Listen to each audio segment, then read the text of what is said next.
Welcome back to Obituary. I am Spencer Henry. And I am Madison Reyes. And how do you like them apples? How do you like them apples? Oh, speaking of apples, we were just in the Big Apple for the Met Gala. As most of you probably saw, we were there. I was wearing Ortilio Dingles.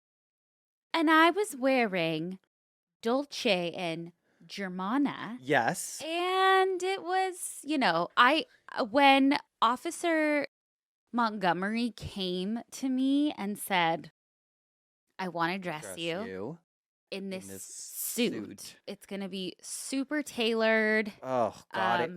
Was it tailored? It was pretty tailored. You were the belle of the ball. When you the headpiece were falling up the stairs, everybody just was gasping. And they weren't gasping about your ankles. They were gasping about your gown suit. They called it a goot, right? It was a goot. It was my gown suit. But can we talk about my headpiece? Can you just explain my headpiece for them? Never in my life have I seen a more elegant. Are you okay? You have allergies? God, spring. Never in my life have I seen a more elegant, simple tractor trailer. Like nobody has ever worn a truck hitch as a cap before. I know. And I will say, shaving my head was it was a bold move. Nobody saw it coming, myself included, and it made total sense because I FaceTimed you earlier that day, and your hairline was so pushed back. I was like, "What? That's not my girly under that baseball cap. That's not my girly under that baseball cap." Can we talk though? First of all, the wig, from Danity Kane, her shop, so great. But can we talk about your bold move? The lime green body paint? Yes. And we were all concerned. And by we, I mean the press. Mm-hmm. I think of me and the press, we're just one and the same, media moguls. And everybody was like, oh no, the green. Because people were like, oh, what if the cameras don't pick it up or they make it like a green screen? And I'm like, that's the point. The point is to make you think I am here at the Met Gala, but I'm everywhere. I am so tailored because that was the theme, the tailored, right? That my eyeballs are what you're looking at. Yeah. You know what I mean? Exactly. Like, I'm not letting this wear me. I'm wearing it. And it's become me. And you were tailored to the gods. In fact, I mean, you did have your little malfunction. They were calling you Taylor Slit.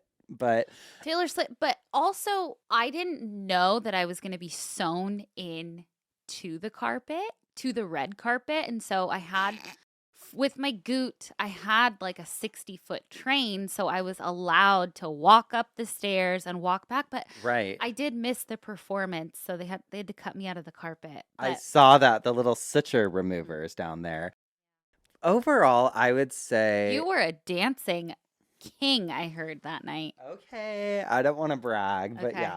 Me and the crew, who we all know what I'm talking about when I say the crew, we were just tearing up the dance floor. And I did try and take a picture. And then Anna Wintour, of course, said, no picture. Put that phone down. Yep. No pictures and no smoking. I know. Sorry, Anna. Please invite us back next year. I know. It was incredible. I'm still beaming. I can't wait. It's such an incredible organization. And there's no corruption. No. It was our return to New York City after our phenomenal show at City Winery. Sold out. Couldn't get in that room 2 nights in a row. Couldn't get in that room even if you worked there, I heard. But yeah, we just want to say that if you're another podcaster and you're listening, don't take it personally. We were the only podcasters invited. We donated millions, so. And that's all thanks to you guys. So thank you for listening. From space to the fashion race. and off to Europe tomorrow to continue the fun. Well, truly, you are going to be off to Europe I know. tomorrow. I feel like we've been talking about it. So what? It's a trip of a lifetime. Oh my God. For A plethora of reasons. yeah. But yeah, I'm very, very excited. But I have to tell you, I had like the best weekend ever this weekend. Tell me everything. Well, okay. Okay. Okay, I will. Yeah, that's how everyone talks now. Okay. Okay. Okay, I will. Well, the champ had to go, not had to, but he went to go have dinner and hang out with some friends in the valley because they're about to have a baby. And so he wanted, Wait, yeah, in the valley, there's a serial killer on the loose? apparently. It's like Valley Village? Yeah, area? yeah. Scary. Yeah, we got to come back to that. Well, yeah. And so I knew he was going to be gone like all afternoon, all night. I got to have a Saturday night, which I have not had in so long, where I just sat on the couch, Oh, laid on the couch yeah. with the dogs. I popped on Lifetime, Ugh. which I haven't gotten to watch Lifetime in such a long Yeah. time. Well, I have like a weird issue with them, but Why? I was talking about this on a Little Leader recently. I have a beef with them in my head. You should have a beef with Hallmark Why? because they're anti-gay, aren't they? No, I don't think so. No? No, they do gay Hallmark movies. But they didn't for a minute. Candace Cameron Burr, Yes. she has her own network because Hallmark wasn't wholesome enough, called like I the Great see. American Family Channel. or I whatever. see. Okay, yeah. And her brother's ridiculous. What do you mean? Kirk Cameron. Oh, Avatar? No. Kirk Cameron, he was on Growing Pains. Who did Avatar? Cameron, Diaz. yes. I don't know. Cameron something. Hold on. Hold on to the message boards. Avatar. James Cameron. Yeah, close Got enough. it. Okay, Kirk Cameron, no relation, but Kirk Cameron's her brother, and he's like a whack job. Okay. And he actually keeps popping up on my TikTok because he's like working for like a Christian health insurance. Oh, He's like come their on. spokesperson. You know, when I was looking for houses, I remember this because I was going through emails the other night, just like clearing stuff out, clearing out text messages and whatever. And I guess I had applied for somewhere that it was called Faith Realty. 'Cause you gotta have faith, faith, gotta have faith. Kurt Cameron. Yeah. Oh, him. Yes. Whack job, weirdo. Oh, really? Yeah, it gives me like gonna kill like familicide vibes. But Ooh. anyway, I was watching a Lifetime movie the other night. It was first I watched a really good one about a 911 caller who was getting a call from a killer. And she was like having to like map it all out and Yeah. like, figure it out. I fucking love a 911 operator. Oh, I movie. love that. I would love to just be a 911 operator. Truly. I know it. I respect. This is serious. Like I respect it Yeah, as a no, position, but I absolutely. really would love to do that because I am really good in traumatic situations. You remain very calm. Mm-hmm. I don't know if I can You'd do be it. like, "What do you mean? What the fuck, girl?" I'd be good. I'd be like, ma'am, I need you to calm down and I need you to give me the address. Like I would. Yeah. I'd be like, you're gonna be okay. Everything's going to be fine. Oh, I really Do you wish need I medical- could do that. Yeah, I could do it. So if any of you have advice, If any of you have an emergency, call me. just call me. Don't call 911. Call me, Spencer Henry. That one was so good, but then there was another one with Melissa Joan Hart, Okay. and she played. I have to show you a picture of her. Actually, she played a crazy cheer mom Oh, okay. whose daughter like doesn't make the cheer team, and we can infer what happens after. Well, But- what? Oh, does she But kill? no, but she's wearing. In one scene, she's like going to spy on one of the cheer practices, Okay. and this is her wig she was wearing. That looks like a box dye. Lifetime Damn. always has their wig budget is Yeah, non-existent. For such a successful show, it is, or successful network, it's kind of low budge. Yeah. Yeah, but that's maybe the charm of it. That's why I like it, I think. Yeah. Yeah. But yeah, just wild. Okay, so I watched both of those, and then also on Sunday morning I woke up and I was like randomly scrolling through Hulu, and I was like, "Oh my God, Me, Myself, and Irene." I haven't Oh, seen that movie since yeah. it like came out in like Yeah. 2000. And so I watched that, and it's so fucking funny. Dude, there's movies that I just wish could still be made, but they couldn't. couldn't. No, but that era, like late 90s, early 2000s, I feel like had so many bangers, especially in the Jim Carrey Yes. universe. Like, I love him so much. I know. We also watched last night, actually, we watched Ace Ventura, the first one. Oh, God, it's I just so love good. him so much. I know. Also, I mean, he was tied to, well, remember his ex died by suicide, and then Yes. her family filed like a lawsuit against him, like a wrongful death lawsuit, because they were like, he was involved, but they hadn't even been together for a while. I don't Yeah. know, something weird. And then also, that always makes me think of Ashton Kutcher. Wait, with Jim Carrey, there's such a good documentary that he did, like, Yes. on him Uh-huh. with, like, all of his art. He did that, and then he also, what's Well, he did the Andy Kaufman the Andy one, Kaufman but one? he did one that just showed his life, Uh-huh. and he's an incredible artist. I think he's a genius. Yeah. He used to come into Cisco's work, and Cisco said he's, like, just Nice the guy. nicest guy. Just, like, a talent of our lifetime. Yeah. Yeah. But, yeah, also some weird things. Some tied. weird thing. But even watching him, though, I'm like, he did it. No one else can do that. Like, because if someone did those, like, facial expressions and, Mhm. like, all that now, it'd be cringy because it'd be like, what are you doing? But he just he's just such You a can vibe. tell when it just comes from within or when someone's trying and it truly comes Yeah. from within. Yeah. Absolutely. God. Well, I'm glad you had an amazing weekend. Thank I you. had to go to a funeral. Oh, you did? Yes. And I was actually blowing up her phone because I was like, we're in a group text with one of our other friends, and we're like, where the fuck is Madison? Because Madison's a homebody, okay? I know where she is at all times, and it's home.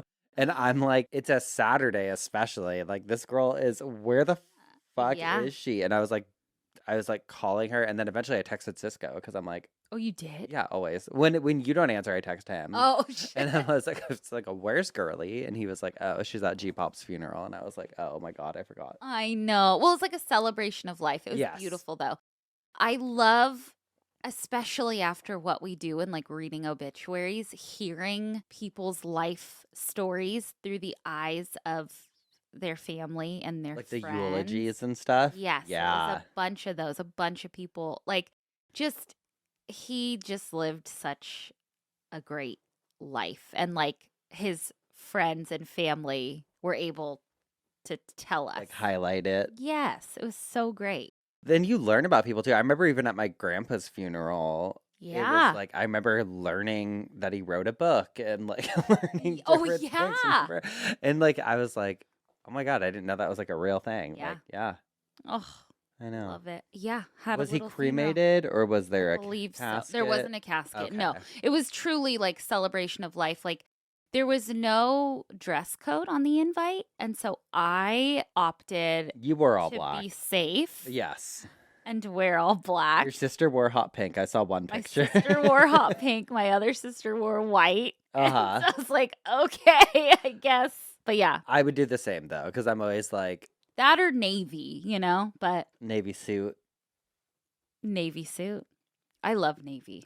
Yeah. Yeah. Old Navy. That too. Yeah. My whole outfit's from there. Is it? Yeah. I love it. Outfit cam, outfit reveal. Ooh. Okay, well, speaking of funerals, my first Am I the Asshole today says, am I the asshole for deciding to bury my husband with his late wife and young daughter? Okay. Why is she so late? No, I'm just kidding. My husband died very recently after almost 17 years of marriage. He didn't have his wishes written down anywhere. Take that as a fucking lesson, Geoffs. You gotta write it down. That's why I brought up the funeral. Oh, I had a conversation with my dad. oh, I about said- what he wants? Yes, I said, Dad, you have to tell us what you want. Yeah. And then it got other people talking too. And they're like, this is really morbid. But to me, now after doing this, I'm like, no, you need to You tell us. gotta know. And my dad's like, I'll just leave it up to you kids. I'm like, there's 5 of us. You have You to have to You tell. have Yeah. to tell us. So I could there you go. picture him not wanting anything and just wanting like a simple cremation. He said, he's like, you think I'm gonna care at that point? Like, Bill would want to be, in my heart of hearts, he'd want to just be cremated. yeah, Don't waste money on an urn. Just keep it in the totally. box.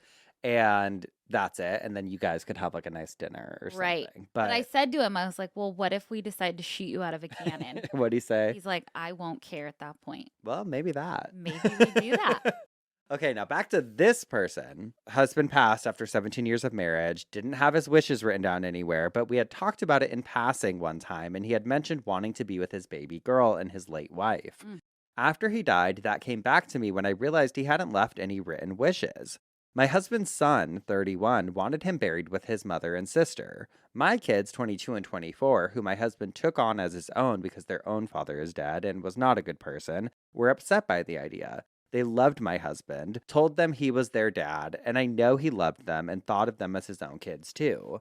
They wanted a family grave, so there was the potential for us to be with him one day, and struggled with the idea of him going with the family he had lost. But I knew my husband would have wanted it. I knew that was his wish, even if he hadn't stated it in a significant amount of time, so I made the decision to bury him with them. My kids were very upset by this, and my sister is angry. She feels like I took my husband's son's side over my kids. She said it was especially frustrating because we'll never see him again now that my husband is dead. His son was never very happy about mine or my kids' presence in his and his dad's life. I did try, and I love him, but I think I always knew deep down that my husband going first would be the end of any contact between us. That's difficult, but I knew. I knew. The problem is, with my kids upset and my sister angry with me, I'm a mess of emotions and undecided on my choice. I'm questioning if I could have handled this better. Am I the asshole? I don't think you're the asshole. It seems like you're genuinely doing this because this is genuinely what you think your husband would have wanted. Yeah. It's also, but I understand where the kids would be upset too, but I truly feel like, and this is just me, I wouldn't care where someone was buried. Could But we I get it. also point out and just highlight that this is an example of a person who has a healthy relationship and a healthy marriage, because they weren't like, well, I'm not putting him with his ex-wife, or I feel weird Right. about that. It's like, Because it's no, I not, think he would have wanted that. I'm going to do that. we're all just soil and Yeah, we're all just soil. dust and bones. True. This person wants to know, am I the asshole for not giving my dad's cabin to my stepbrother because he's going through a rough time? Okay. So my 28 female dad passed away last year and left me his cabin in the woods. It's a pretty simple place, nothing fancy, just a small cabin like 2 hours from where I live now. We used to go there all the time growing up, just the two of us. He built most of it himself and left it to me in his will. My mom remarried when I was 15 to this guy Ken, and he has a son, Luke, 31. Luke and I never really got along. He was always kind of smug and made fun of my dad for being quiet and, quote, off the grid. My dad kept his distance, and Luke never came with us to the cabin. He actively hated going outside and once called my dad a hermit with a hammer. Anyway, now Luke is having a rough time. He lost his job, his fiancée left him, and he's currently living with my mom and Ken. That sucks, and I feel for him, but now my mom is asking me to consider giving Luke the cabin. Not loaning, giving. Get out of here, Luke. Her words were, he needs it more than you. You hardly go there, and he's trying to rebuild his life. It could give him a fresh start. Please. I honestly thought she was joking. I told her flat out, no, that cabin is mine. It was Dad's. Luke didn't even like him. Then Ken got involved and said I was being heartless. Oh, Ken, fuck off. This is pissing me off. Luke texted me basically saying, I'll take it off your hands if it's too much responsibility. Luke, you are a grifter. Like he's doing me a favor. Please.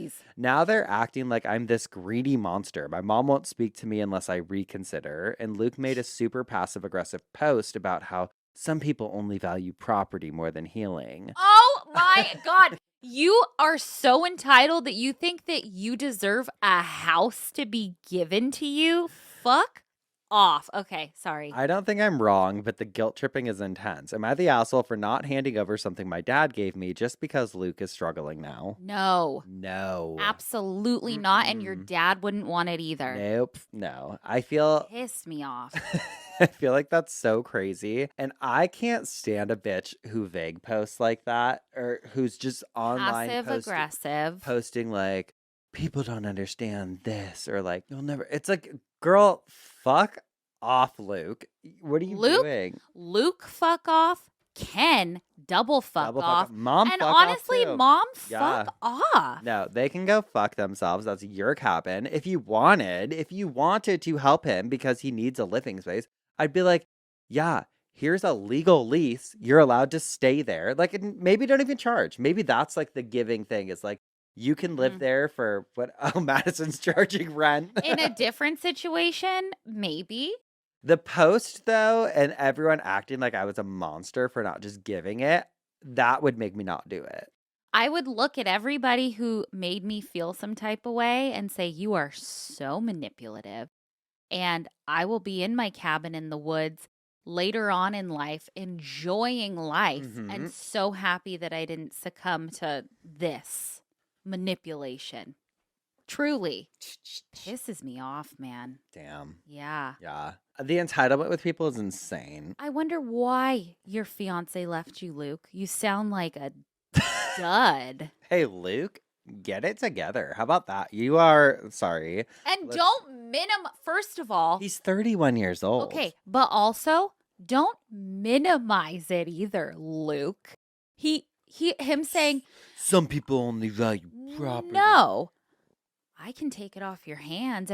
Okay, you want to take it off my hands? You'll take a free house? Well, it's going to be this, and this much money. And if you can buy me out, then sure. Yeah. But my dad never liked you, and I don't fucking like you. And guess what? We don't like you, Luke. Oop. Well, let's be a little nicer and hear a really nice email. Okay. It's going to, it's just going to boost our egos. Oh, okay. Ooh!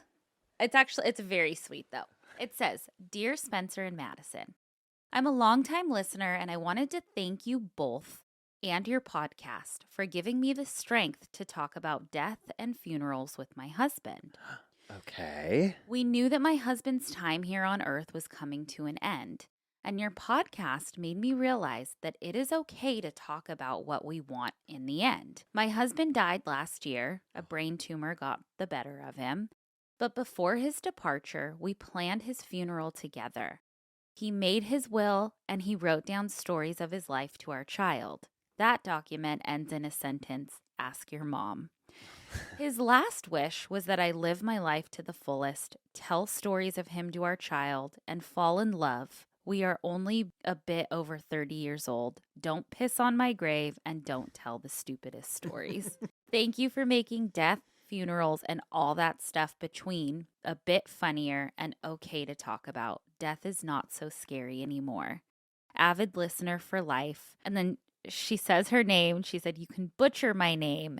Aya maybe helps the pronunciation. It's Aija, but I believe Aya is how you would say it. Oh, and I'm so sorry for your loss. And I'm so glad that we were able to be helpful. I know. Because, it truly is like, these are things people don't want to have to talk about. It's so morbid to talk about. But talk about it, though. You have to. And what a beautiful gift that he got to plan his funeral. You know what I mean? Yeah. Well, it's just like any other event in your life. Like, you wouldn't have a wedding without sitting down and talking about what do you want for the wedding. Mm-hmm. Like, it can be just as casual as that. Oh my gosh. Well, you're up first. You're up. I'm up. Okay, you're up first. I'm up first this week. Do you have a... You said you're up first. I'm up first. You're up. You're up. Going to Europe. Back to me. Madison. Yes. I'm up first this week. Yes. Would you do us the honor? Uh-huh.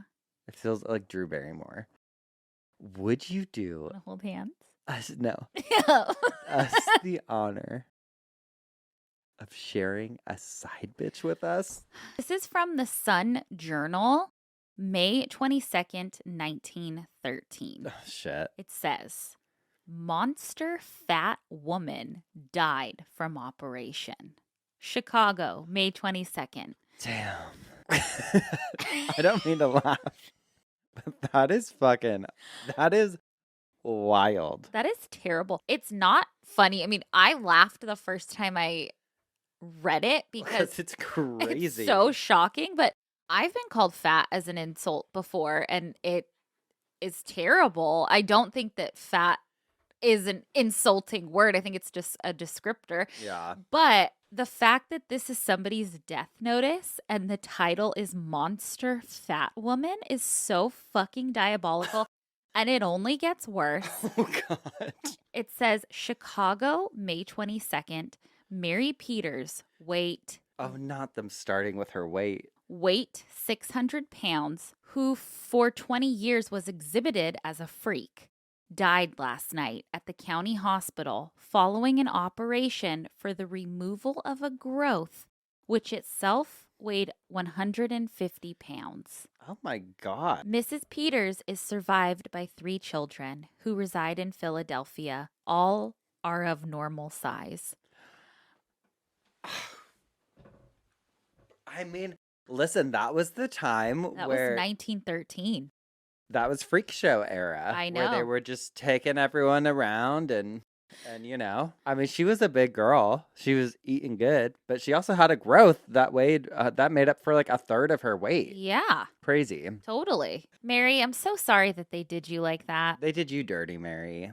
We're going to take a quick break, and when we come back, we'll tell you what had me spinning in my coffin this week. Alrighty. We'll be right back. And we're back. Spencer, what had you spinning in your coffin this week? Okay, I'm actually really excited. Today I am doing a part 2 of, well, I thought it was Think I Fucked Up, but it stands for Today I Fucked Up. Today I fucked. Oh, I loved this. Okay. I know, boomer behavior. But you guys loved these, and Mhm. so did we. Mm-hmm. And so I found some more for us. Okay, let's hear them. I'm starting us off strong with a 3-parter, but it's worth it. Trust me. 3-parter. Okay. I'm not going to read you the title, but it says Part 1, the beginning. About 3 years ago, I got a message from a girl who has the same last name as me. We aren't related, and I wasn't really interested in small talk, but she insisted. Let's call her Sandy. So I responded as any uninterested guy would, with short and broad answers. She would message me daily, and conversations would always go like this. Sandy. Hey, what's up? How was your day? Are you at work? Me. Yes. Sandy. Ha ha ha. So you have plans this weekend? Me. Probably busy. Sandy. We have the same last name. We should hang out. Me. Ha ha. And it would go on like this daily, every single day. So eventually I decided to do something about it. Part 2. The grandmother. One day she messaged me and told me that her grandmother passed away. Now, I may be rude, but I'm not heartless. I expressed my condolences, we talked a bit, and Sandy informs me that her grandma had actually passed a couple years prior. I'll never understand why on God's green earth she decided to tell me this, but then she broke even more jaw-dropping news. Their family's going to see a medium to communicate with her. Bingo. I had my opening. Part 3, the mistake. I'll just cut to the chase. While on Facebook Messenger, I told Sandy that I was a medium and I could Oh. find out about her grandmother. Am I really a medium? Of course not. Oh, Is shit. this a horrible thing for me to do? Yeah. Mm-hmm. Why did I do this? I have no idea, but it was an adventure. Okay. First, I did my research and I found the obituary online. So I knew the exact date of her grandmother's passing. But I couldn't just tell her the date. I had to beat around the bush. I said it sort of like, she must have passed to the other side while the leaves turn lighter shades of orange. I don't know, I spiced it up. Okay. Then I managed to successfully guess her grandmother's favorite flower, a yellow rose. The fact that her grandmother often knit her mittens for Christmas, pretty common among grandmothers. The fact that her grandmother had an assortment of flower-painted chinaware, you know, typical grandma stuff. But Sandy was actually 100% convinced that I knew her grandmother and could communicate with her spirit. Oh, no. Sandy started asking me stuff, and by golly, I somehow managed to get most of the questions right. And when I didn't, I was pretty sly and clever. Like this. Sandy, what did she get me for Christmas in 2009? Me. Mittens. Handcrafted mittens. Sandy, oh my God, she gave me a handcrafted scarf. You're actually communicating with her. Me. Yep. I had her thoroughly convinced. But then, which honestly is how probably most I mediums know. work, out of nowhere, she told me that her mother was watching us talk online, and her mother was the one asking many of the questions, not Sandy. Oh boy. I decided now was a great time to somehow back out of this conversation and never look back. I made the mistake of being honest, and I was like, haha, yeah, anyway, I'm just joking about being a medium. Oh, you're in too deep. But Sandy responded, my mom is very upset with you. And I was like, okay, sorry. Part 4, the chase at Walmart. So there's 4 4 parts. parts, sorry. The good news, if anything, is that Sandy stopped messaging me. A few days passed and then a week and still nothing. Keep in mind, I've never actually seen this chick in person. I just know she's from my town. Until I saw her in Walmart. Oh, no. I have never experienced primal fear. You know, the kind of fear where you actually pee a little and go to the bathroom just to throw a little water on it to make it look like you spilled your drink? Always diarrhea. That happened on this day. I saw her in Walmart and she saw me and she was with her mom. Oh, I no. knew they recognized me from my profile picture and they started coming towards me. Oh, I'm no. not making this up. I dropped what I was carrying and I ran out of Walmart. They followed. I got in my car, put it into drive, and floored it out of the parking lot. And I saw them get into a red car and begin following me. No. I honestly don't know this family at all. They could be complete psychos. They turned onto the road behind me, and since there's 2 lanes, they tried to speed up next to me, but then boom, red light. As I slowed, they had no other place to go than right next to me. It was a beautiful day, so I had my windows down. I was blasting some sort of rap probably, and I swear I could hear them yelling into my car trying to get my attention. I just ignored them and put on some sunglasses. I haven't seen or heard from them since. Damn. That's crazy. A journey this person went through. I know, but why is someone just talking to people? I don't know. I've had people do that to me before, like, hi, we have like a similar name or whatever. And I'm like, okay. You know who I had message me once? Who? Was that Hunter Moore guy who's like, oh my God, from Is Anyone Up? Yes. Yes. Like, terrible guy. Uh-huh. But I was like a teenager. Uh-huh. And my He maiden probably name. loved that. Well, yeah. And my maiden name is Moore. Uh-huh. And so he's like, hey, we're probably related. And like tried to talk. And I was like, oh, no. Imagine that being the pickup line. Yeah. Hey. Yeah. We're probably cousins somehow. Yeah, maybe second. Okay. That saga just took me in. But this one says, today I fucked up by laughing at my great aunt's funeral. Okay. So my grandma's sister died recently, and I went to her funeral today. I didn't know her too well, but I visited her occasionally at the retirement home when she was still alive. She was a really sweet lady. Before she died, she suffered from MS, and she was getting really sick. She was a loved family member. I had a really stressful week from schoolwork and mourning, so I was not in the best mood the first hour of the reception. We all gathered in a small church room with the rest of the family. I got really giddy because the obituary was really poorly written. Whoever wrote it had the grammar skills of a little kid. Everyone in my family are native English speakers, so I had that thought in my head that a grown-ass adult wrote that. There was no sentence structure, and the lady speaking had a goofy voice. Oh, no. I bit my tongue and tried not to smile. This is a sad event.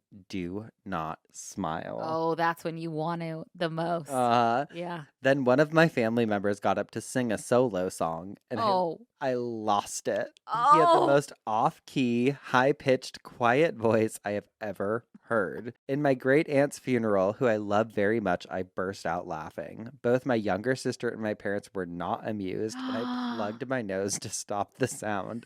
The rest of the family pretended not to notice, and I was embarrassed the rest of the funeral. I personally, I get it. You did fuck up, whatever. We are laughers in the most uncomfortable The situations. worst times. We've had...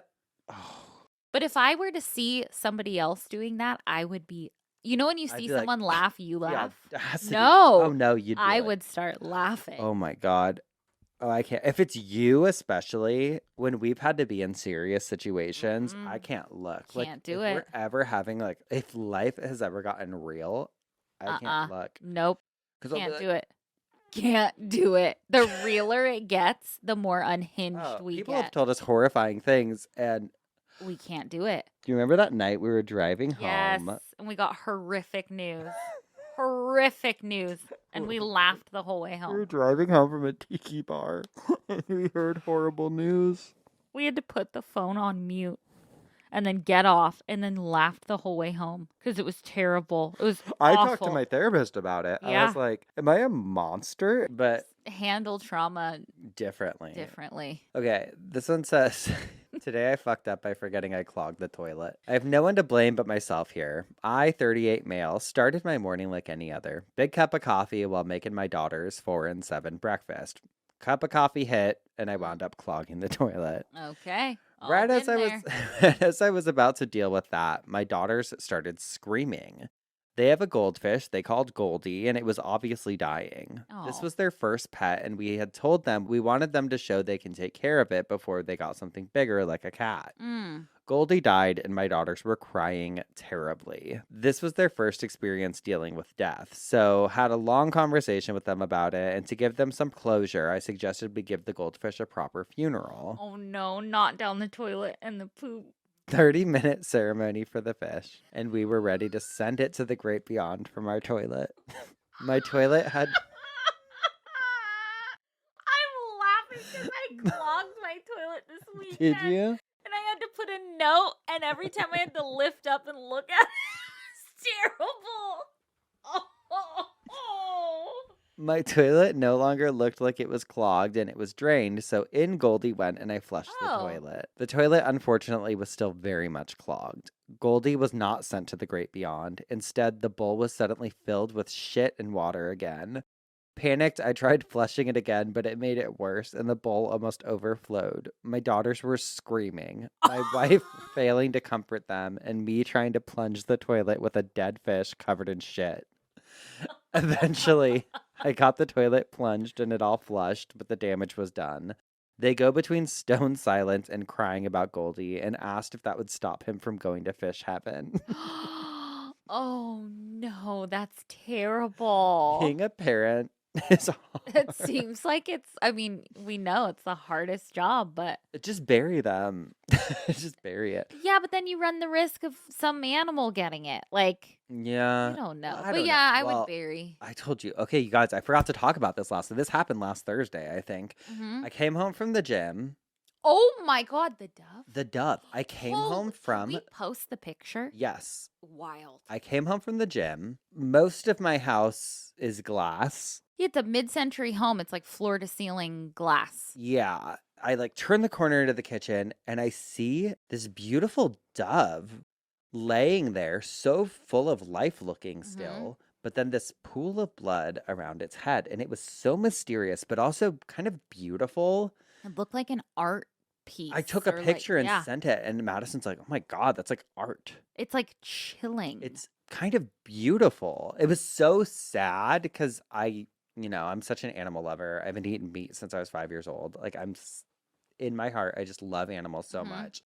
And I was so sad, but I had just had a conversation with the champ and you, I think, where we were talking about Barry. I was just with him because he had told me this horrific story about when he was younger, and it ended with an animal being thrown away in the trash. And I was like, oh my God, no, I could never do that. And so that was the first thing that hit my head when I saw the bird is I'm like, oh my God, I need to like either bury it or let it go, but there's not a great place to bury it in my backyard. My house backs up to like just all nature. Yeah. And so I was like, I was on the phone with my sister. I was like, I'm going to release it into the nature. Do a dove release. Yeah. I picked it up with a pooper scooper because... Oh. Okay. Well, in my defense, we have two and one has not been used. Oh, so I used that one because I was like, I want to be respectful. So I picked it up and I was like, be free. And I like flung it, but the thing swung back around because it's like one of the long stick ones. It flung back around and threw the dove towards me and I screamed. Because I don't know, something about feeling the weight of something dead is just like a bummer. Yeah. And so then it like makes me feel like uneasy. It's dead weight. Which is probably a good thing, that I feel that way. Well, so yeah. But I threw it over. It went into nature or whatever. I was like, circle of life. That was tame in comparison. One time at the Palm Springs house, a mouse I think, had gotten stuck in our pool filter. Mm-hmm. But it had been in water so long that it didn't have fur or anything Mm-hmm. on it. Ooh. And I was there with my mom and my sister. And so obviously, right, I'm the guy, I'm going to get it. And so I put on like a glove and I reached down and I pulled it. The fucking head fell off. No. The fucking head fell off. I was like, Oh. oh, this is like not, I Fuck. put that. And then I got the head out and yeah. Oh, God. I told you like last year Remember all those animals kept dying at your house? in the That should have been this simple to fucking get out. fucking get out. I know. I think someone was poisoning like someone's garden or something because there was like dead rats on our lawn. It was. I think I talked And about it on here, birds. and birds and squirrels. But You did talk about it on here, but then you cut it out edited out of the episode. Did I? Yeah. Maybe because it was like gross. I don't know. No, I think you were just like, not my house. I'll Animals edit that. dying. I'll edit that too. About a year ago, I went over to my parents' house, and my dad is 81 years old, but he grew up on a farm. His family owned a dairy farm. And he's so not like a farm person, but sometimes it comes out. And I remember there was a dead cat in the backyard. And I was like, Dad, like, we need to get a shovel or something and like put it in a box. And he just walked up to it bare hand, picked it up, and just put it in the trash. Damn. No proper burial. No proper burial. I'm like, you are like that little farm boy comes out from Yeah. time to time. Oh shit, I forgot what we were doing. I'm like, oh my gosh, yeah. I'm on my coffin spinner. Sorry. Okay, this next one, I won't read the title either. It says, me, 36 male, and my wife, Pam, 34 female, have been together for over 10 years. Recently, our friend Kevin, 38, started dating his new girlfriend. His wife passed away about 3 years ago. Pam and I were in bed together and she started talking about Kevin and she said she was disappointed in Kevin for dating again so soon. She claimed that Kevin is disrespecting his wife's memory by moving on to someone else. Which I'm like, 3 years. 3 years? Feels like appropriate. Pam, let him live. Let him live. I responded by saying that everyone processes the loss of a partner differently. Mhm. I told her that I see no problem with Kevin moving on and I'm sure his wife would want him to be happy again. Pam looked shocked and asked me if I really didn't see a problem with it. I told her I had no issues with it. It's Kevin's life, after all, and she asked me what I would do if she passed away. I told her that I can't give a definitive answer because I'm not planning on that happening. She continued to probe me and asked if I would ever date again or get remarried, and I responded, probably. I love you to death and I'd be heartbroken if you died, but life goes on. Mhm. I can't stop living my life because you're gone. Yeah. She looked drained and said, am I really that easy to get over? And I told her, Oh, a hypothetical question will fuck your relationship up. You cannot. no. I told her, honey, that's not what I meant. I'll always have a special place in my heart for you, but that doesn't mean I can't love anyone else. I would want you to move on too if I died. And she just stared at the wall and said, I get it. It's been 30 Oh! days, and Pam is still depressed over the whole thing. Her sister called me earlier today and trashed me for what I said. She said I should have kept that to myself and I was a scumbag for basically telling Pam she's replaceable. Oh my God. Pam still won't speak to me and everything is really tense around the house. Now Pam is fully convinced that I'm not in love with her and I'm just waiting for her to die so I can replace her with a new quote-unquote toy. Pam's fucking crazy, actually. I kind of love it. How Kind of love crazy. it. I get it on both sides. I 'Cause get- I'd be like, actually, you're so in love with me that you would never be able to love anyone Well, else. that's what we all want to hear, right? Yeah. But he gave such a logical answer, almost too logical, Yeah. where, yeah, you She kind didn't of, want to hear it. yeah. She didn't- But he shouldn't be called a scumbag. no. For it. And the sister calling, I'd be like, okay, you're not fucking helping. Yeah. Annoying. Yeah. Dramatic. Oh, Pam, get a grip. Okay, this next one says, today I fucked up by saying, see you later to a woman on her deathbed. Oh. Just as the title says, my 98-year-old great-grandmother-in-law is on her way out. In and out of rehabs, recently had a stroke, and has been living with in-laws for the last couple months. I went to drop my wife off to spend her last couple of days with her. I held her hand, went in for a hug on my way out the door, and accidentally said, see you later, Grandma.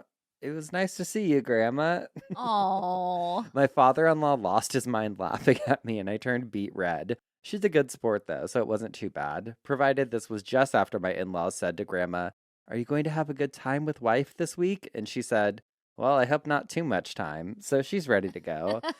Anyway, I just want to share the most uncomfortable moments of my life with you guys. Hey, you never know what's going to You happen. never She know. could hang on for years. Yeah. You don't know. You don't So know. see you later. And you know what? Whatever your You might belief see her system is, later. yeah, you may see her later. Okay, this one says today I fucked up by trying to flirt with a guy at the gym. So this happened yesterday, and I'm still cringing so hard I will never step foot into that gym again. I, 22 female, recently started going to this new gym, and there's this insanely cute guy who works out around the same time as me. I've been trying to find the courage to talk to him for a couple of weeks, and yesterday I finally decided it was time.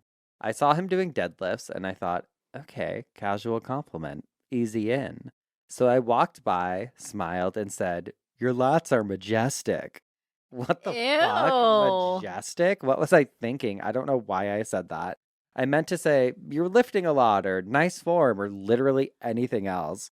He looked confused and said, thanks. And I panicked and decided to just walk away and die in the locker room. Yeah. While trying to speed walk away in embarrassment, I tripped over a medicine ball someone left in the way and face planted onto the floor.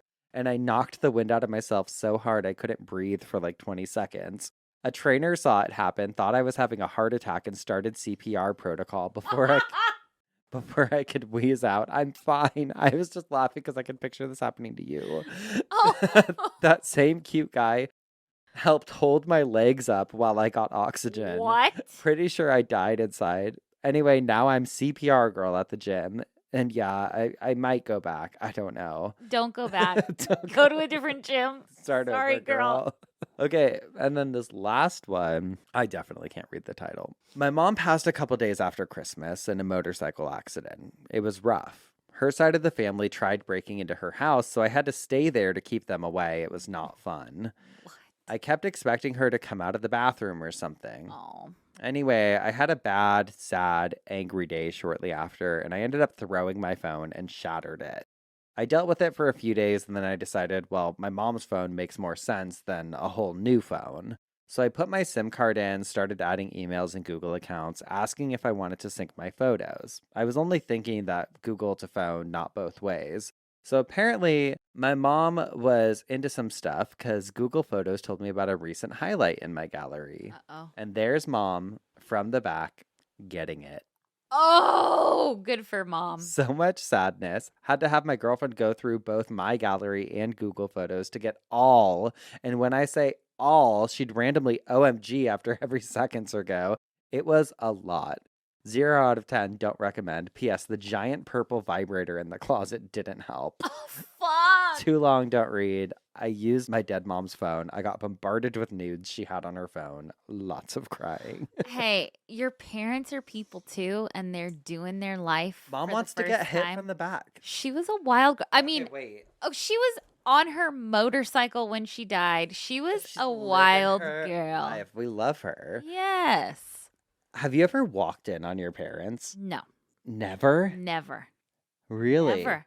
Yeah, never. Oh, I know. I did. You did. Yes. Once at midday. So What? my dad's office was not attached Oh, yeah. to our house. Yeah. And one day it was like the middle of the afternoon, and I like thought my mom was. I like couldn't find my mom or something. I was like at probably 12, and I walked in to his office, and they were fully having sex, and I screamed. I called my mom a slut. How old are you? Like 12. I was like, slut. And I like was so pissed, and I left. And then I Oh, remember, God. Were they just mortified? yeah, and then we had to have a talk about it. Oh, And I was fuck. like, God damn. And she's like, I'm sorry, but I've also walked in on my parents before. Okay. And she was like, and I never, and like, I understand you were shocked, but you cannot call me a slut. I was like, okay, Good for sorry. her. Yeah. Oh, even worse. One time, this was like AOL Instant Messenger days. Oh, I've actually never walked in on anybody. having Never? sex. Never. Oh, I What have. a bummer. I had roommates and stuff that, like, I feel like you went from living at home kind of to living with Cisco. I lived with my sister. Like I could hear things, You heard things. but I never walked in on anything. Damn. Mm-hmm. Yeah. I mean, it's not an enjoyable experience. Yeah. But at the end of the day, we are all people. We all got needs. We're animals. Well, and I guess I was just like, yeah, it's nice to know your parents are happy. Yeah, Uh-huh. totally. Back in AOL days, Mm-hmm. I remember I was talking to this girl one time, and she like wanted to see a picture of my dick. And so I was like, okay. But this was like pre everything. So like I had to take it on a digital camera and like upload it. The whole process. Yeah. Left it on the camera. I It was remember my this mom's story. camera. Yep. She found it. You got her back. Yeah. You got her back. Surprise. There's nothing more mortifying because, like, I'm not like a very private person where I'm like, oh, like, I don't want anyone to see me. Like, I'm not. But Yeah, but your mom. I'm like, no, it's Any different because family. it, like, even if they, I'm like, I don't want anyone, I would prefer my family didn't see me naked. Yeah. But, like, an erection Oh, that's is sexual. different. That's Yeah, different. That's Yeah. different. Like if I was just changing or whatever, I'm like, okay, whatever, you know, Yeah, like with yeah, yeah. friends and stuff. Like I've Right. changed in front of you Yeah. a million times, but like a boner is different. That's like, yeah. Yeah. Not okay. No. So those were my fuck ups today, and those are my personal fuck ups too. No. You want to talk about the time I shit my pants? No, I'm just kidding. Or when we wait, were doing how the about- what? How about my fuck up at lunch with my family? Tell that story. I was at lunch. Like one of my brothers was in town from up north, and we see him like once a year. He was in town, and so I went to lunch with him and my mom and dad. And we're sitting at lunch, and my dad was a pilot forever. He was a commercial pilot for like 30 years. And so my brother was like talking about someone, and my dad was like, well, why doesn't she become a pilot? Like, that would be great.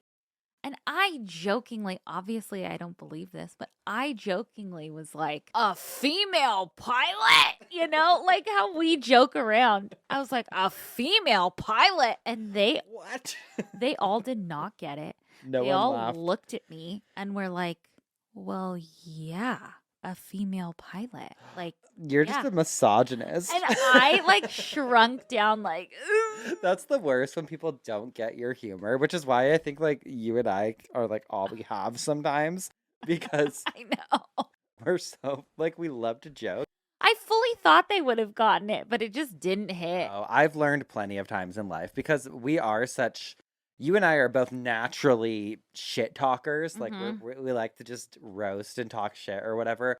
And I've been in so many situations in my life where I've learned now, like, okay, can't use that Shut the humor with fuck these up. people. Or like when Yeah. they say like you can't use your B humor with group A Yeah, or whatever. Totally. And it's fucking true. Yeah, it is true. Which is why we only talk to each other. I 'cause know. It's like we can just... And we found our people, our G-offs and cult babes. Yeah. God. Because we like to laugh. Sorry, it's like you saying that is funny because you're a woman and you clearly don't believe that. If it was like your dad being like a female pilot, we might laugh at it, but we'd also be like, that's fucked up. Yeah. Okay, well, we're going to take one more quick break. And when we come back, you're going to tell us what had you spinning in your coffin. What had me chomping? We'll be right back. And we're back. What had you spinning in your what had you chomping in your coffin this week, girly? Okay, well, you'll see, because today's episode is like funeral meets Animal Planet a little bit. It's not sad, though. Not sad. Okay. Today, we're going to be talking about the corpse-eating turtles of the Ganges River. Ooh. Okay. Okay. It's in India. So Cisco and I were watching National Geographic this weekend, and there's this show that David Blaine hosts, and it's really good. You know how I feel about magicians. I know, but he travels around the world and does all these like intense tricks. He kissed a cobra, he went skydiving, he went free diving, and then he went to India. And India has this traveling circus there, and he met some people and watched some of the intense things that they did with like glass and shoving swords in their neck. It's intense. It's a good show. That doesn't have anything to do with what I'm going to talk about, but it inspired it because they showed the Ganges River Okay. quite a bit. So I started searching the river because I knew like a little bit about it, but I found that it was actually perfect for this coffin spinner. Ooh. So, the Indian government once tried to solve a human corpse problem in the Ganges River by releasing 25,000 carnivorous turtles into the river to essentially eat the dead that was Oh, in the river. okay. Okay. You're probably asking if you don't know about the Ganges River, why was it full of Yeah, corpses? that was my first question, Yeah. honestly. So we'll get into it. So the Ganges River is in Bangladesh. It's about 1600 miles long. I guess it's in northern India. I am so geographically challenged, so I don't know, but northern India.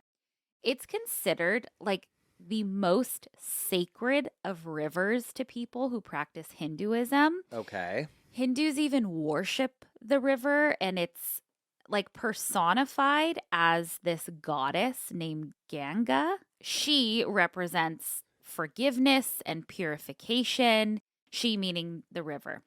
So, a quick dip into this river is believed to wash away all sins and grant you salvation. There are also these things on the river called bathing ghats. Ghats are basically stairs that lead to the river. So, like, if you look at the river, a city is like built up along it, and there's like these big staircases, and those are called ghats. And so, people use different ghats for different things. And one of them is bathing. One of them is bathing. A lot of people, there's, I think, like 500 million to a billion people use this river.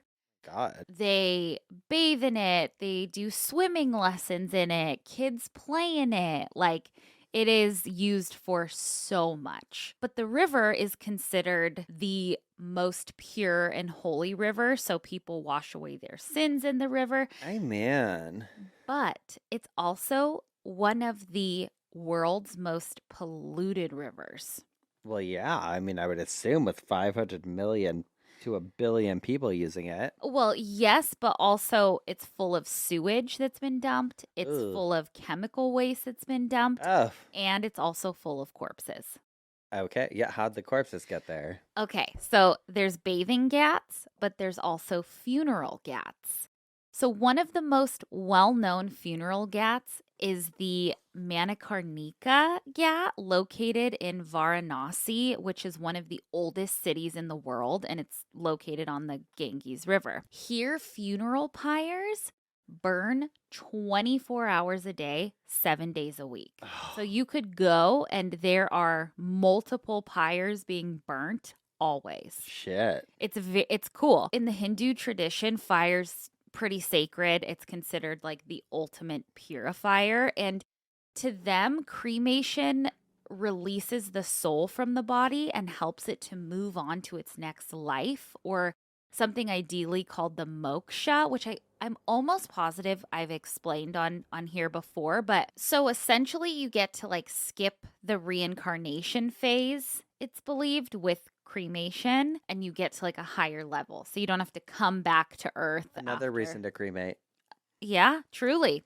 So anyone can travel to the Ganges River, and most likely there's a funeral pyre or multiple happening at any time. And people travel specifically to Varanasi to die so that they can be burned on a funeral ghat and put into the holy river. Okay. It's a beautiful thing to witness. Like, bodies are wrapped in white cloth, sometimes in bright silks, and carried through the city on bamboo stretchers. And families chant prayers and priests perform rituals. And then the body is placed on a wooden pyre and then lit on fire. But I was reading this article on National Geographic actually about a guy who documented his travels to the Ganges River and saw funerals happening all day. And I thought it was beautiful and like really well put what he wrote. He said, quote, "I've traveled through international hotspots where life is cheap. I've also lost my fair share of friends and family. I don't feel sheltered from the bony hand of death. But when I stepped on Varanasi's famous cremation ghat, which runs 24/7, burning hundreds of bodies a day in plain sight, it dawned on me how physically distant most of us are from the departed. In the West, the dead are typically hidden, taken away either to be beautified for a funeral or to be cremated, depending on beliefs. Either way, bodies are rarely seen. Some might argue it is civilized, cleaner, or perhaps just emotionally easier. Or maybe it is the modern world's subtle way of hiding from the inevitable. It's a lot like what we talked about. Like we do in the West want to hide from funeral plans, Yeah. from seeing a body, like Taboo. taboo. So I think it's really beautiful. But so again, why are there so many corpses if they're doing cremations and, like why would there be corpses? Well, a full-on outdoor, like open air cremation takes a shit ton of wood. We're talking 300 to 500 pounds of wood for one body. And for families, that's just not affordable all the time. It's expensive. Yeah, so cremations are sometimes rushed or incomplete or done with minimal wood.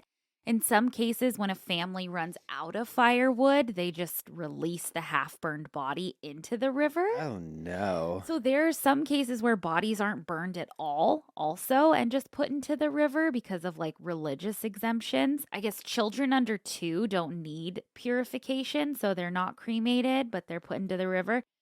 Pregnant women aren't cremated, holy men aren't cremated, and then I read that people that die from snake bites aren't cremated. They just throw them all in the river? They're released into the river. I believe that they're like weighted down, but, it can shift and then they float down the river. So that's why there are bodies. Okay. Before I get into the turtles, though, I quickly want to talk about India's cremation king. Okay. We talk so much about people in the funeral industry, so I just thought, why not talk about him too? I read an article about him, and his name is Shadhari.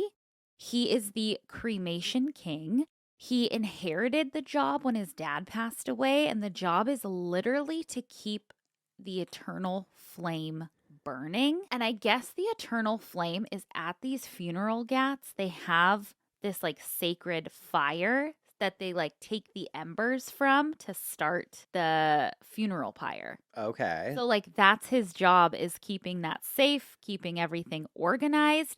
He's part of the Dom community, which is, I know, when I heard it, I laughed because I was like, the Dom community, honey.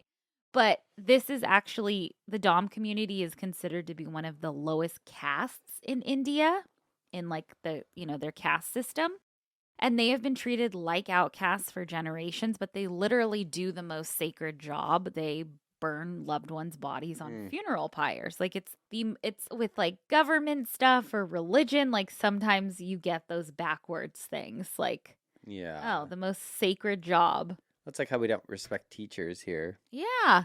Totally. But he maintains the pilot light that's been burning for centuries, and he took over the family business when he was only 15, and he oversees the whole operation. He organizes daily prayers, assigns a large staff, and runs essentially the busiest cremation grounds in the whole world. And he's only 19. Also, fun fact, he's a part-time wrestler. Oh, there you go. All right, so let's get into the turtles. So by the late 1980s, early 90s, the Ganges had a major corpse pollution problem. And that's in addition to the sewage and factory runoff and just industrial waste that's floating around. Bodies were floating downstream by the hundreds, and the government decided to finally act on it and do something. So they felt like the best thing to do was to breed thousands of these flesh-eating turtles and release them into the waters to take care of this corpse problem. I guess that these types of turtles were once a huge part of the river's ecosystem, but they were hunted by humans for food, so they do well in that river. They're native to that river, just as long as they're not hunted for their meat. And also I wondered, I was like, when I was looking into this, I was like, are Hindus okay with this? Like, did this mess with their loved ones reaching the level that they needed to reach? Like if they were being eaten by turtles? But I guess in Hinduism, turtles are pretty sacred. And so it was okay. And it was like a natural thing. So it was like the body returning to nature. So they were okay with it. So it was like a win-win. So the Ganga action plan was launched in 1985, and it was a $32 million initiative. They launched a conservation and cleanup project near Varanasi, among other things. I was reading about everything they planned to do, like building dams and pumps and everything, but also the turtles were involved. So they started breeding these turtles. The turtle species, I'm going to butcher this, but it's the Nilsonia gangetica. And these turtles are fucking ruthless. They can grow up to 3 feet long and they just want to shred shit, girl. Like their jaws are so strong, they can bite through muscle, like very, very strong. But at the turtle breeding centers, when the turtles were being raised, I guess they had to feed them only rotting or decaying stuff since birth because they knew so many people swim in that river. And so they didn't want them to get a scent for human flesh. Got like it. The smart. fresh Well, flesh. alive. Flesh, Alive, yes. fresh flesh. So the corpse eating turtles were released into the rivers and it worked at first. I read that they were very smart and they were kind of like little funeral crashers. Like they would wait by the funeral pyre specifically because they knew that they were going to eat. And even some of them would come up and like steal bodies. God, give me a toe. Yeah. Jonesing over here. Yes, they knew they were going to feast. Unfortunately, after they were released, they were sort of on their own and had to fend for themselves in a really not so great ecosystem. There was little hope because they were doing what they were supposed to do. They were eating corpses. However, the water was still so incredibly contaminated with waste, and people started hunting them again. Oh. So by the late 90s, the overpopulated with corpses waters were still just as big of an issue. And today you can still spot some of the turtles in the Ganges. Some are maybe survivors of like that original wave. Others could be part of like a smaller conservation effort. But today, the Indian government has launched the Namami Ganga program. It is another initiative aimed at rejuvenating the river by way of like sewage treatment, so not turtles. But I just love the idea of the turtles, and I wish that there was better funding and protocols and tracking for this because Yeah. I honestly trust these little turtles more than a lot of funeral homes that we've done. Yeah, Like, it seems like they do a better job. they have one job and they know what to do and they do it. They're not trying to do multiple at once. They're just doing their little job. So there you have it. So there we have it. Now I see where you were chomping in your coffin this I week. was chomping, honey. Well, I'm chomping at the bit to get into some obits. Oh, let's do it. And I have one that was sent in to us by a geoff named Rachel. Okay. The obituary is wild. Okay. It says, a fertile woman dies in climax on the way to Moorhead. What? Climax, Minnesota. Oh. April 23rd, 1987. A 34-year-old woman from Fertile, Minnesota died Wednesday morning following No. a single vehicle crash just outside of Climax, authorities confirmed. The woman, identified as Emily Jorgensen, was reportedly driving to Moorhead for a medical appointment when the accident occurred. According to the county sheriff's office, dispatch received a call around 7:25 a.m. regarding a vehicle that had veered off Country Road 41 approximately 2 miles east of Climax. First responders arrived on the scene within minutes and found a blue 2014 Subaru Outback overturned in a shallow ditch partially submerged in water. Jorgensen was found unresponsive in the driver's seat. Despite life-saving efforts by paramedics on the scene, she was pronounced dead at 8:02 a.m. Preliminary investigations suggest that Jorgensen may have lost control of the vehicle due to early morning fog. Investigators noted that while the stretch of road is typically well maintained, a patch of black ice may have contributed to the crash. No other vehicles were involved. Sheriff James Rorick stated that Jorgensen had been wearing a seatbelt and no signs of impairment were immediately evident. This appears to be a tragic accident influenced by early spring weather. Our hearts go out to the family, Rorick said in a press briefing. Jorgensen, a local teacher and mother of two, was described by colleagues and community members as a vibrant and dedicated educator at Fertile Beltrami School. She was reportedly en route to a follow-up prenatal consultation at Sanford Medical Center in Moorhead as she was expecting her third child. The Polk County Coroner's Office will conduct a full autopsy, and the Minnesota State Patrol is assisting with accident reconstruction to determine whether it was mechanical failure or other factors that contributed to the crash. Funeral arrangements are pending. The school district has announced counseling services will be available for students and staff beginning Thursday. So a woman from Fertile dies in climax. Yes, and I don't think this is real. Oh, shit. I saw that, I had glanced at it when she sent it to Oh, us. it's a newspaper clipping. But then reading it, I'm like, this is AI, bitch, because Oh, shit. look at all the misspellings, like ripically, a patch of black eye. Oh. Oh, God, but I love it. Clever. I loved the wording on it. Oh, it's real to me. We put it out there, so it's real. It's real. And I have a real one. Okay. From The Sun, 1937. Oh, here we go. You were in the sun this week. I was, huh? Miss Haddon's Rights Friday. Services for victim of auto wreck to be at First Baptist. I just love how they talked about this lady. Funeral rites will be held tomorrow afternoon at 3 o'clock at the First Baptist Church for Miss Patty Sue Haddon, 17, Jonesboro Beauty Queen, victim of an automobile wreck near Gilmore while en route to Memphis Monday night. This place was changed from the First Presbyterian Church to the First Baptist because of the larger auditorium. The services will be conducted by Reverend Rudolph Schuster, pastor of the First Presbyterian Church. Miss Haddon was a member of the First Presbyterian Church and a member of the choir of that church. She was a splendid Christian character. In her death, Jonesboro has lost one of its most attractive and popular girls. She enjoyed the love and esteem of everyone who knew her. Interment will be at Oaklawn Cemetery in charge of Gregg Funeral Home.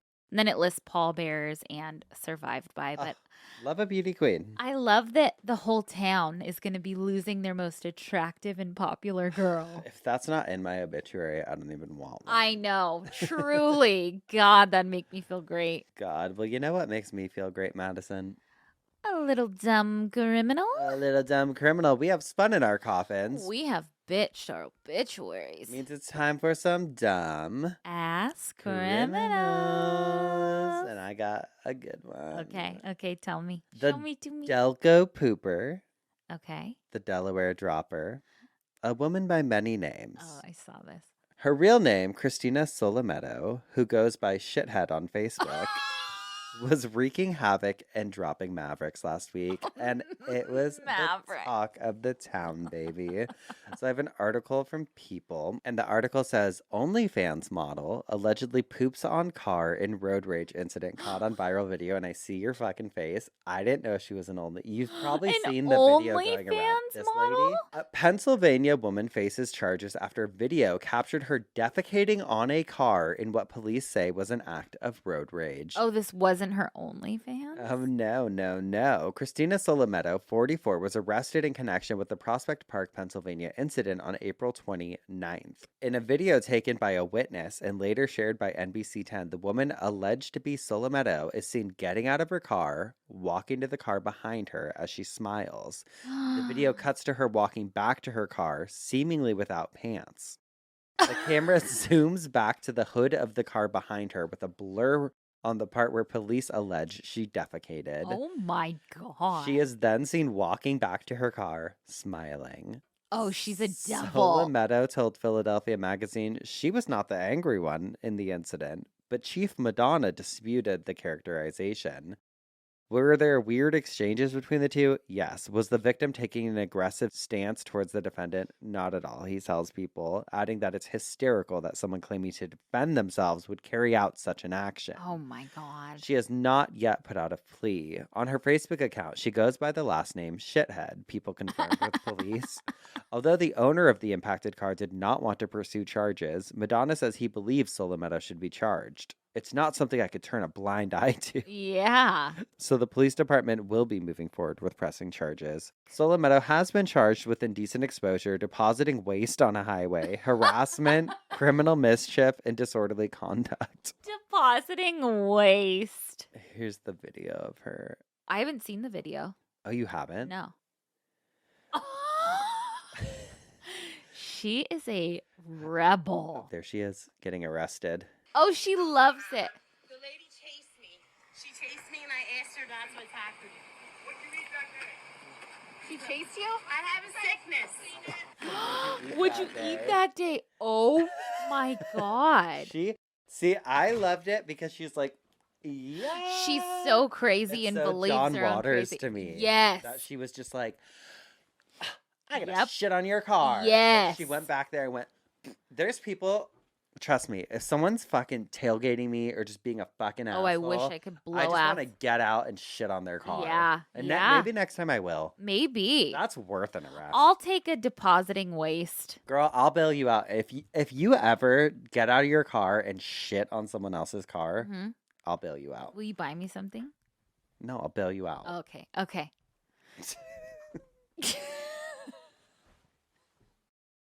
Bail you out. Okay. That's it. All Who right. You got? All right. Have you seen this video going around? Well, it's from a couple years ago, but I feel like it's making a comeback. Cell phone video taken of an incident at a Wilmington Chick-fil-A restaurant has gone viral with hundreds of thousands of likes on TikTok and Facebook. Tonight, we're getting some insight into exactly what happened. A customer at the Monkey Junction location gets out of her car at the front of the drive-through line, not realizing her car was still in gear. She chases after the car, but isn't able to stop it before it careens over the retaining wall by College Road. The woman's family members say she was charged with driving while impaired, but insist she was sober and will fight the charge in court. I was going to say she's not a dumb criminal. Her car got away, but if she was drinking. No, she is a dumb criminal because she got out of the car to start arguing with the employees, and she didn't put her car in park, and then it just started rolling over a retaining wall. There's pictures of the car all fucking damaged, and then the cops came. She didn't pass the sobriety test, but in her defense, her blood alcohol level was 0, but she could have been on something else. Yeah. But you can hear, like, during it, the employees are like, get your car. And then one of them says, this is why we're concerned, ma'am. So I think they probably were like, Knew she was are on you something. okay? Damn. There her car goes. Damn, girl. Yeah. Dumbass. Dumb ass. They're all around us. all around. Well, goodbye for real. We'll see you next time for some more coffin spinners Oh, and obituaries. and dumb Ass criminals. criminals. Goodbye. Goodbye.